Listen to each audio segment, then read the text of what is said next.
Jim Joyce. Hey.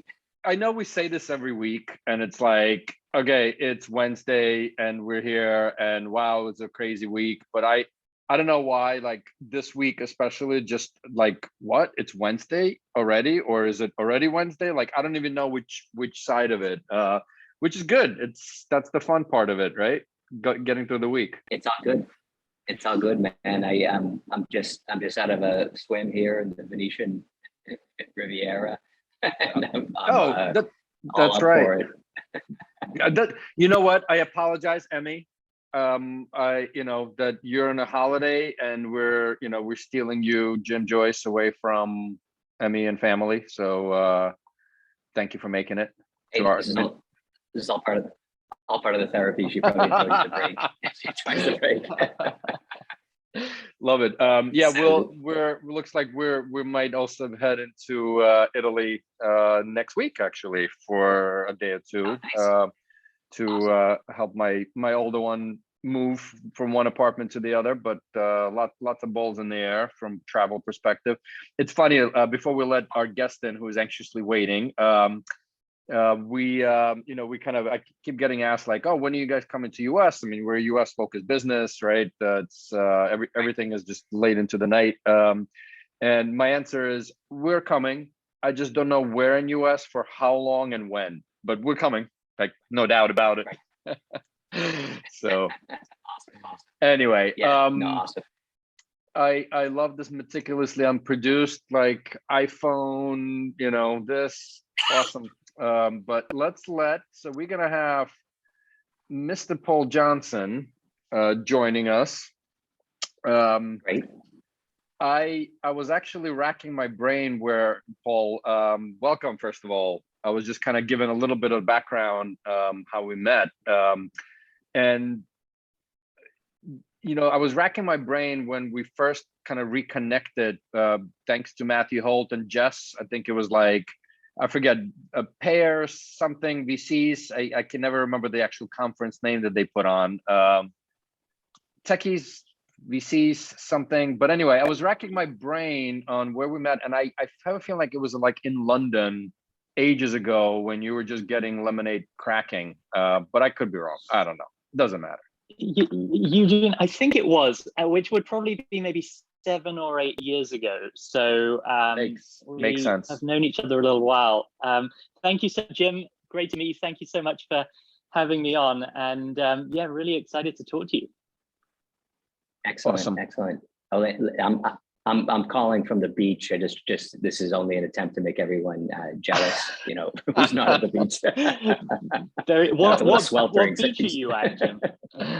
Just outside of Venice, Lido di Jesolo, on the Adriatic. Oh, wow. Wow. Well, but yes, if I a little jealous. If I start sweating, I'm going to go outside. I was waiting for them to stop cleaning the beach for a second here. Well, but pleasure to meet you, Paul. And Paul, you're in San Diego now, right? If I'm not mistaken. So a split time between Southern California and San Francisco. So at the moment I'm in San Francisco, where we're having a little bit of a heat wave, actually. And I think, we're not really used to it here in the city. So the 91 degree high that it hit yesterday was tough, I would say, certainly for an English guy. Yeah, we've been seeing some good streaks here and there in London as well. People have been talking about that.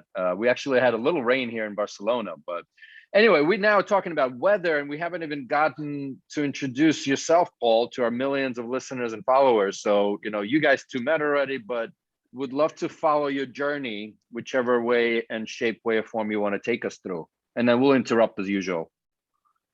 Perfect. Well, thank you, Eugene, for giving me the chance. And thank you to the millions of viewers and followers who support this podcast. So I guess starting at the beginning, I'm Paul. I was born in England, grew up in a tiny little countryside village in the middle of nowhere in the West Midlands. If any of you have seen the movie Hot Fuzz with Simon Pegg, you'll have an idea of the sort of movie that I grew up in. If you haven't seen that movie, it's very funny and entertaining. When I turned... Is it a family movie? Fuzz, you haven't seen it?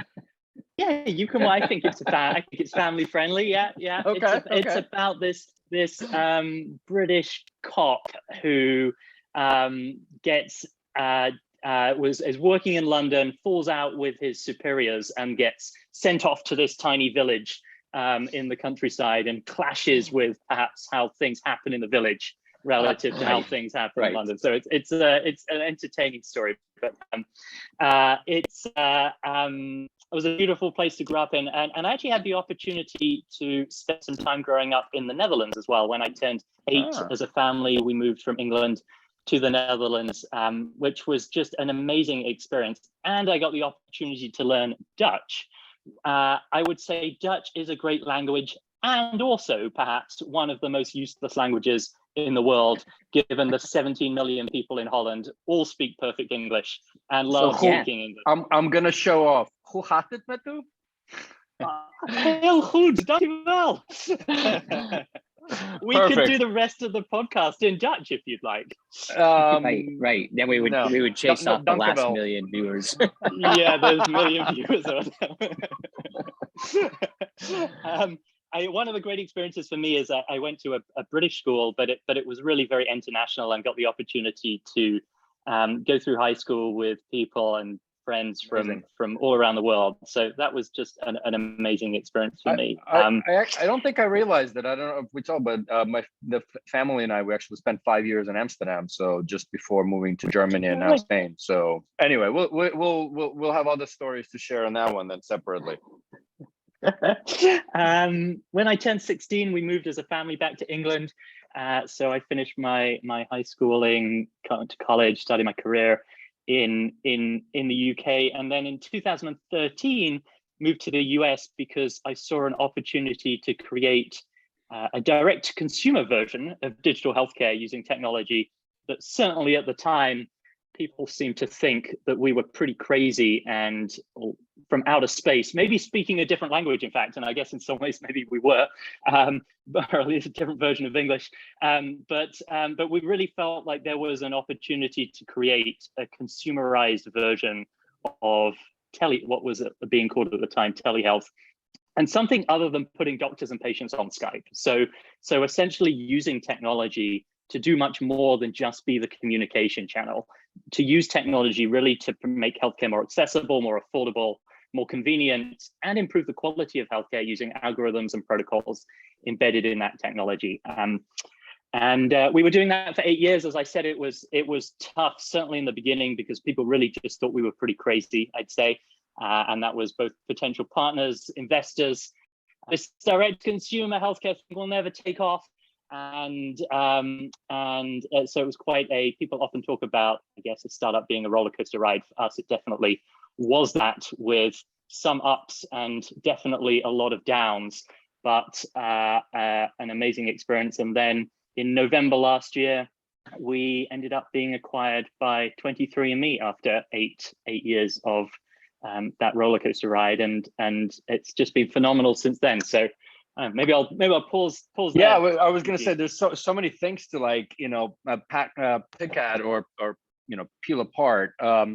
I guess interestingly, I think and some of these things are starting to come back, right? Because for me, memory wise, so 2013 you started Lemonade, right? And you started in US, but I'm trying to remember because we met there was some either online or physical pharmacy chains that were spun out of, Silesia, right? Was it spun out of Silesia? That's right. Exactly. Oh my God, you have a phenomenal memory, Eugene. Well, the reason another one of your many talents. No, it's actually a horrible memory, but it's coming back because it was live. But it's funny that it just all. I'm so excited that my memory just kind of came back, because the reason. What else have you remembered that you've forgotten? Anything else podcast friendly, or are we other things? Yeah, for another time? I'll save it for Marina. So we'll. But no, I don't want to bore our millions of users. But the reason we went to Amsterdam is because of a role I took with Medco, which is the Medco Silesia joint venture, and based in Amsterdam. that whole thing. And now it all clicks back. Anyway, but back to the lemonade. Yeah. No, you're absolutely right. So immediately before moving to the US, I was working at Lloyd's Pharmacy that was part of Celicio and McKesson. And one part of my role there was to lead this business that Lloyd's Pharmacy had acquired called Dr. Tom, which, as we understood it at the time, was probably the first implementation of telehealth in the UK and perhaps in Europe. We certainly weren't calling it telehealth at the time. We were calling it sort of online doctor visits because we hadn't, I guess, come up with a name for it yet. But it was essentially telehealth, and that was a very big part of the Lloyd's Pharmacy digital transformation strategy when I was at Lloyd's Pharmacy and involved in it there in the UK. So a great memory, Eugene. So back to my. No, go ahead. Just Jim. As you're showing off your beach just view. A little bit more on lemonade. I was dying of heat in there, but just a little bit more on lemonade. What, like for someone explaining it in a real quick fashion, what would it do, or how would I interact with it as a consumer? So the way that we thought about it, and at the time this was, I think, a very disruptive mindset, was getting access to healthcare should be much more similar to booking a hotel or booking a restaurant reservation. Whereas at the moment, getting access to healthcare through the traditional in-person healthcare system is painful, to say the least. And the digital implementations of that at the time replicated much of that pain. So the initial implementations of telehealth, in my experience in the US, was essentially do what happens in person, but let's just give you this video communication channel to do it virtually instead. But have all those same workflows, do exactly the same thing, but just do it over video. And we wanted to take a very different approach to that. So our approach was, how can we build a product experience? So the healthcare interaction is in the product experience rather than the product just being a communication channel. So you start suffering from a sinus infection, rather than having to sit on a video visit for 20 minutes where you're being asked questions and you're providing answers, then you ultimately get to an outcome. What if much of that was in a digital product experience, much more like the product experience we're used to in any other industry? And then at the end of that, if necessary, there's a telephone call or a video interaction with a medical professional to make the ultimate diagnosis and treatment decision. The benefit of putting a lot of it in the product experience is it's much more favorable from the patient's perspective. We reduce the amount of time a medical professional needs to spend per patient. At the time, we talked about 10 times less time. And what 10 times less time mean? 10 times less time means 10 times lower cost for the patient. So that medical professional can see 10 times as many people in that same amount of time that they're spending. So better, lower cost of care. We can embed clinical algorithms and protocols to make sure that we always ask the right questions in the right way, and we document the right answers. One of the things that technology is great at is making sure we always ask the right questions and always store a record of those answers. And we can use the algorithms and protocols to help guide those medical professionals to make more standardized, consistent, better quality clinical decisions, because we've embedded that in technology. And I think the way that we like to talk about it at the time is, no matter how great one doctor's brain is, however great of a doctor she is, she's never going to be as great as millions and millions of data points embedded in technology and algorithms. So if you can augment that amazing experience with the output and the data from these technology protocols, you can provide lower cost, better quality care that's more efficient and more convenient for patients. And ultimately, patients prefer it, so they do it more often. We have a higher throughput and conversion rate than you would see in a traditional healthcare system. You know, you mentioned you were crazy 2013, a direct to consumer version, right? And actually, if I rewind back to the Health 2.0s and health consumerism, right? If I look at kind of the waves, is Health 2.0, late 2000 and I don't know 8, 7, whatever, right? Health consumerism alive, but nobody could find a business model. So all these companies shifted towards B2B. 2013 was still kind of the B2B world. Now, if you look at, hims and hers, Row, again, I don't want to keep listing, Lemonade. names. Well, that's a given, right? So I'm just adding more. That's why you're here. But this is the norm. But the question still, and interestingly enough, right? And again, I don't know where Lemonade/23andMe, which we'll talk more. But many of these hims and hers and Row talks about going to employers and B2B again, right? I guess the question where I'm trying to go to is this health consumerism that we've been talking about for a decade plus, if not longer. Is it alive? Does it depend? Just curious on your thoughts, right? I mean, you built a company around it. There's not a straightforward answer, I don't think. I think the most direct answer is it depends. But I believe the high level shift is the consumerization of healthcare. And I think that is a great thing for health consumers, health patients. I certainly, when I think back 8 years ago, if I had said at that time that we should start thinking about patients as consumers, I don't think that would have been well received by the healthcare system or by many people. I think there was a view that people are not consumers when they interact with the healthcare system, they're patients. And I strongly disagree with that. I believe that when interacting with the healthcare system, you are of course a patient, but you are also a consumer, and more you are a consumer. And I think there's a few big picture trends that are influencing that. One is the selection of health insurance plans that patients are opting for. Patients are more and more opting for lower monthly premiums, which come with higher copays and higher deductibles. So are therefore more and more personally incentivized to shop around, I think we would call it in any other industry, or at least behave like a consumer and really thinking, there's a number of options that I could pick. Some of those are traditional in person, some of those are digital, some of those are a combination. Which one is right for me, given me as an individual and my financial situation, given the health insurance system that I've picked. And I think the other point that speaks in favor of this idea of consumerization of healthcare is that more and more, I think there's a realization that we can't treat people as the mean of the population anymore. So Eugene, when you turn 50, you should do a certain thing or a number of things. When I turn 50, I should do a certain thing or a number of things. But that's wrong.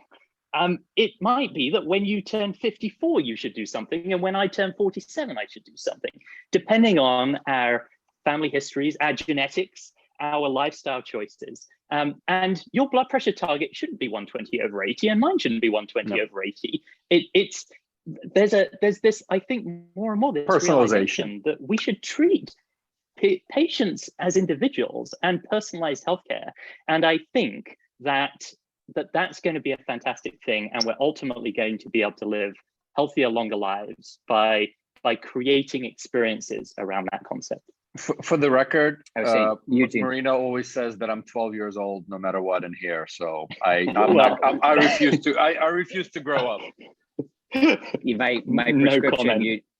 My prescription for you, Eugene, is a week at the beach, chilling out, just relaxing. That's what you do when you're 50.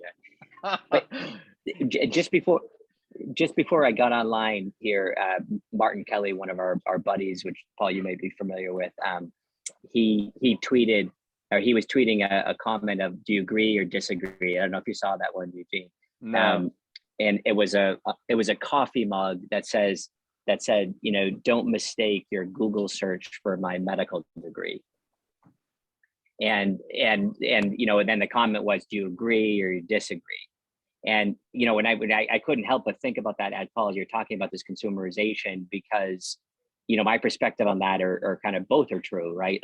Like the meaning, value my Google search and value my opinion and value my perspective, which may have come from a phenomenal piece of technology like Google, but also value your medical degree. I don't know if you have a perspective on that.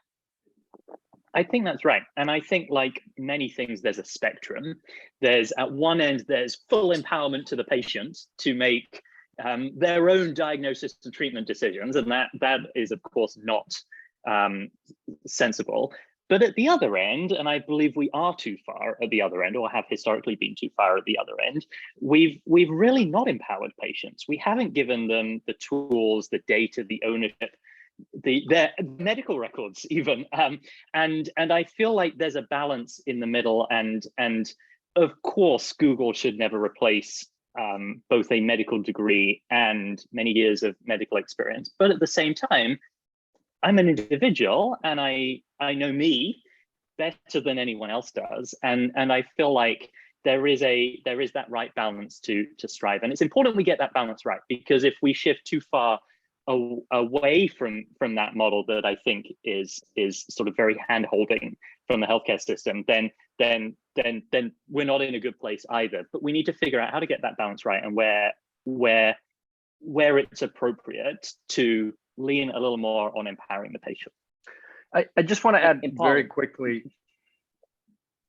Sorry, just very quickly on this, right? And you know, there are people like Gilles and ePatient Dave, right, and Regina Holiday, and all the people that we sort of, you know, around that patient empowerment, but also people that literally, quote unquote, save their own lives. Again, surrounded by the clinicians and doctors, but you know, we are the ones that are responsible ultimately for our own body, you know, health and well-being.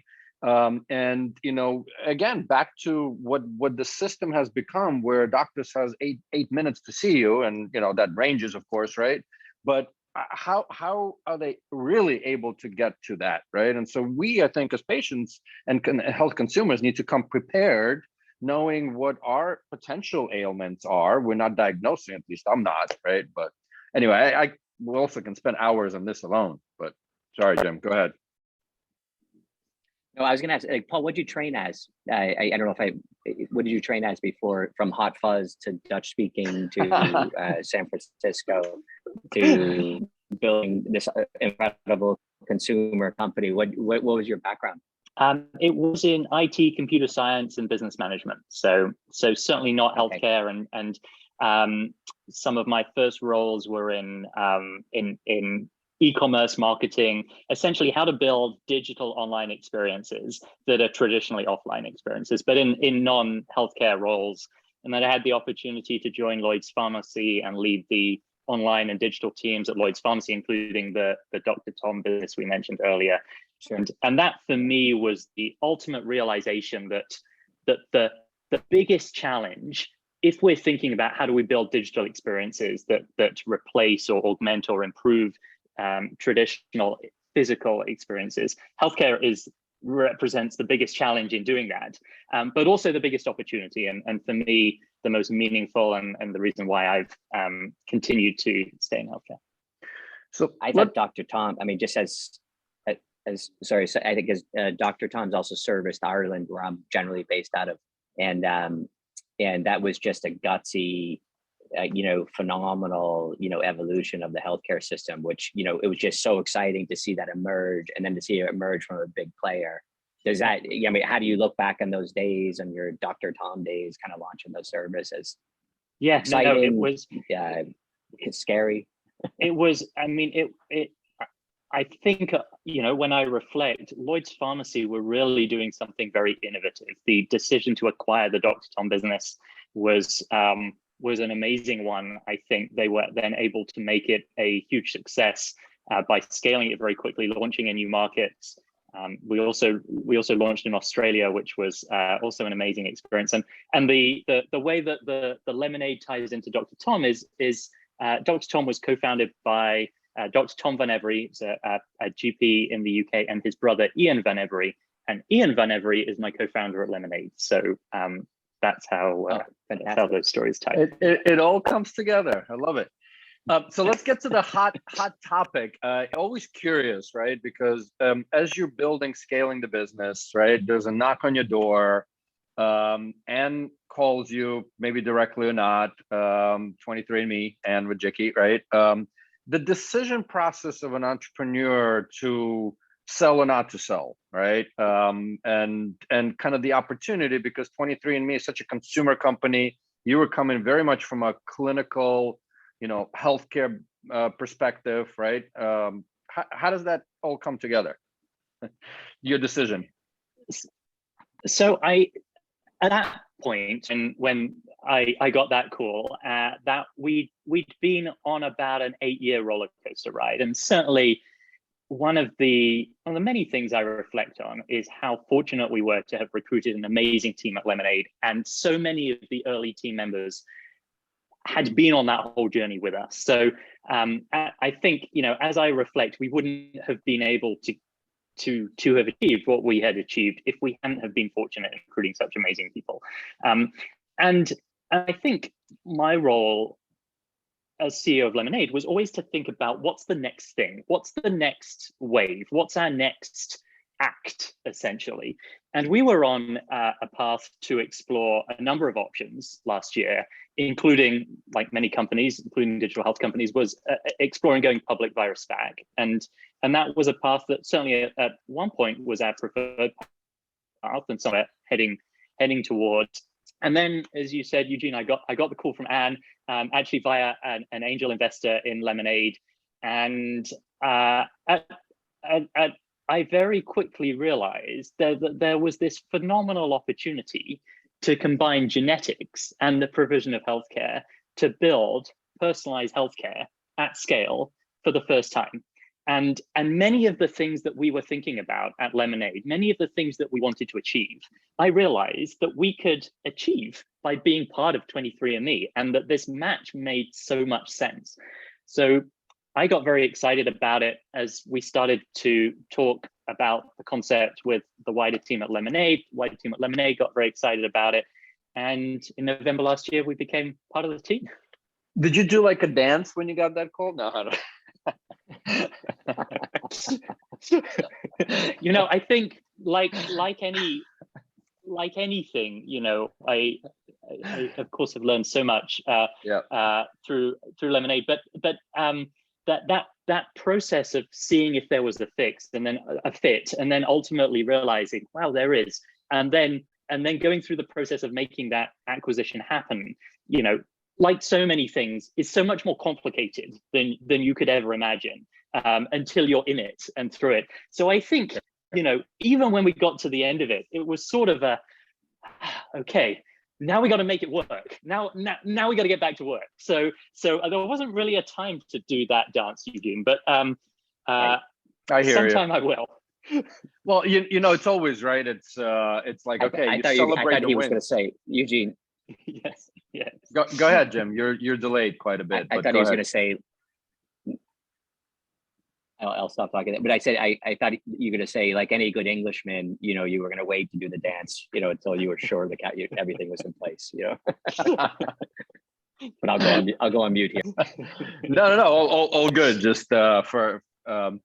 Well, I was gonna say that it's always about, right, kind of in the entrepreneurial journey. I always kind of use that graphic that you've seen. It's like it's F F F F F F F F F F F, yay, right? or kind of the reverse from that perspective. But it's you got to celebrate the wins, but just get back to it, right? I mean that's the key always. And even for I think for 23andMe, right? As a kind of consumer facing genetic company, I think I was one of the earlier ones back in day. Also, I still have my results. I log in once in a while. But for 23andMe to recognize, to bring kind of the power of Lemonade and your real clinical diligence and processes and backgrounds, and of course the life sciences component to both sides of it, maybe just talk a little bit more in the rationale that was out there to combining the two entities. Yeah, I think the high level concept of 23andMe's desire to provide personalized healthcare to patients. So going that step further than providing the results, providing those results and then providing a solution that's personalized for you as an individual. And that conceptually to me was really exciting. So the opportunity for the Lemonade team and I to be part of building that out was really exciting. And I think the more Anne and I spoke, the more we realized that there was great alignment in terms of the team culture, the mission, the future vision. And I think those are the things that are really important to make an acquisition successful. So it all came together, and I'm really so happy that it did. So do you have time for like extracurriculum activities and other things? I know, I try to. What are your fun things to do? Not too much, but I do have a bit of time to play a sport called pickleball. So pickleball is the fastest growing sport in the US by quite some margin, I hear.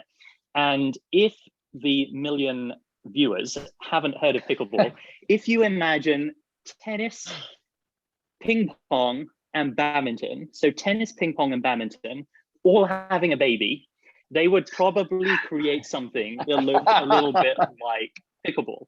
And I became really addicted to pickleball just before the start of COVID, actually, and love playing it. For me, it's my exercise, it's my mental relief. I compete in some professional level pickleball tournaments, almost always not doing very well, but that's what I do to really re-energize.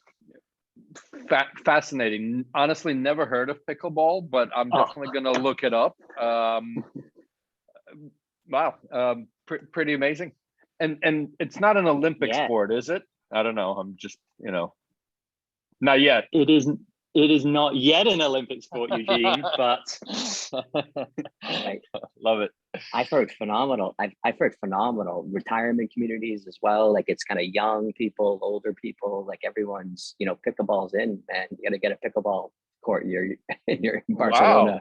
Wow. I'm gonna look it up. I mean, I love ping pong. We're just talking. I just had Brian Harris from Med Rhythms on my, the other podcast that I cheat on you with, Jim, the more professional one. Yeah. So apparently Brian Harris is also a big fan of ping pong. So we're going to play at Health in Vegas. Hopefully we can find a table. Yeah. So, nice. Maybe we'll find a field and you'll teach us pickleball. Sounds like it's a gathering. I have to say, Paul, I hope if you guys can hear me, the most effective medical appointment I've ever had, and it was, and I think the idea of working with 23andMe, I mean, just such an iconic brand and product, and just revolutionized, just kind of really captured the world's imagination about, how to leverage, this type of testing. But, I got a genetic test at a digital health conference kind of, during the break, and they did a test, and I got a call, maybe a month later, and, I filled out a survey, about my circumstances from a health perspective. And then they combined that with the genetic data, and it was the most effective clinical appointment. I can still remember almost word for word everything that was said to me during that appointment. I couldn't about other clinical appointments, but it was so personalized to me that, I think this is really exciting work you're going to be doing. Yeah, and I think my personal opinion is there's two parts of that. First of all, it was more valuable to you because it was personalized.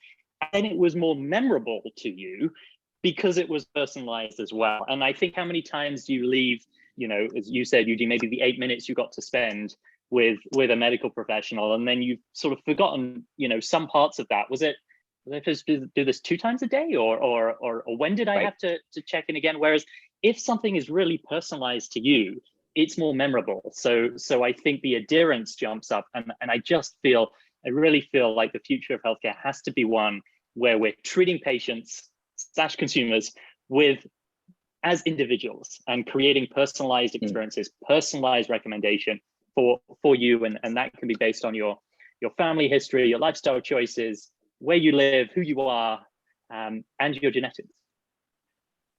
Right.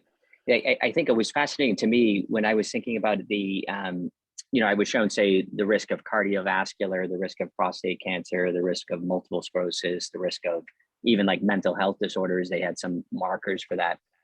And, and it was so clear where your focus needed to go, so like as a, I'm 52. So as a 52, it was like, it's like prostate cancer, cardiovascular, my risk of multiple sclerosis was something, but it wasn't really statistically significant. So, what do you want to test for? What do you want to look after? And yeah, is that kind of where you see this go? Is that kind of your role, or is that service already in play right now?